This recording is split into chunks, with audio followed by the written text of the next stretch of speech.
To round up this section, let me give you two things that make up of covenant. Number one, condition. Number two, benefit. There are two things that make up of covenant: condition and benefit. In the Bible, in the whole Bible, from Genesis to Revelation, it comprises of condition and benefit. What you do and what you enjoy. The Bible is full of benefits. I discovered the secret and benefit of church growth in 2010, which made me to stop printing MB posters and calendar. Covenant has power over all contradictory aspects of life. It will do the unusual without anything attached to it. If you can be patient, it will lift you high above your expectation. Vow and pledges are promises made by man without anything attached to it. But covenant is very powerful. It is with condition. I've told you that before. Then, to round up this episode, let me quickly give you three types of covenant, which you need to understand that Holy Spirit taught to me. All I'm going to tell you in this book is not copied by anybody. It's not copied from any book. It's what the Holy Spirit taught to me. What I've taught what is in this place in many seminars that has changed many lives. I'm going to give you testimony of somebody in the next episode about what I taught in a seminar about covenant and what happened to that man and the condition the man is today. Let me give you three types of covenant before I make it a day. Number one is covenant between man and man. Covenant between man and man. It is when two people share agreement together. This is what I see in this man. This is what I can, and he can benefit from me. And both of them work together. At least remember, Jonathan and David. So, Abraham. Let me give you some instances. Abraham and Abimelech. Abraham, we can see sample of that in life of Abraham and Abimelech. Genesis 21, verse 22 to 32.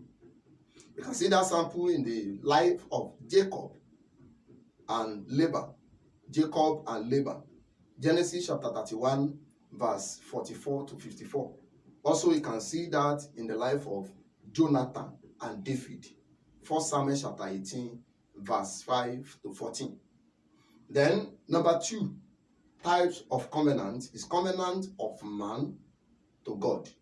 Covenant of man to God. That is when man decide to have covenant with God. I just want to have covenant with God. I love God. I want to serve Him. You decide to have covenant with God. And maybe in the beginning of the year, you decide that this year I will serve God. Or there is a particular thing you are doing. This thing I will not do it again because I love God. So that's covenant of man. It is of your covenant with God. You see that in Genesis chapter 28, verse 20 to 22. Genesis chapter 28, verse 20 to 22. Then Joshua chapter 24, verse 2 to 5.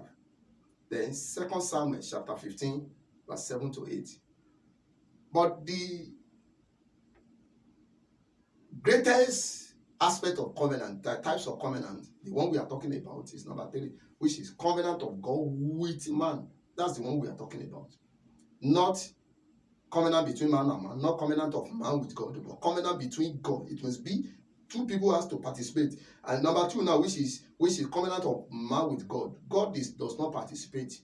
It is you that want to serve God, and you make up your mind and you vow that this thing you will not do it again. But this number 3, two people has to be involved.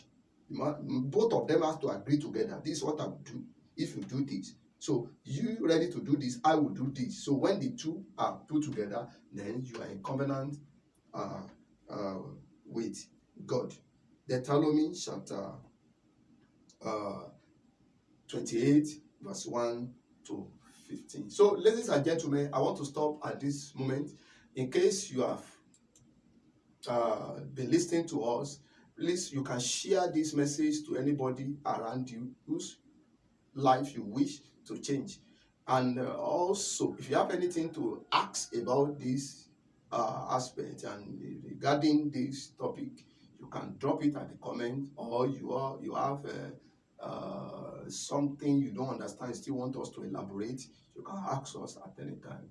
The Lord bless you. I continue again from where I stop now in the next season. God bless you.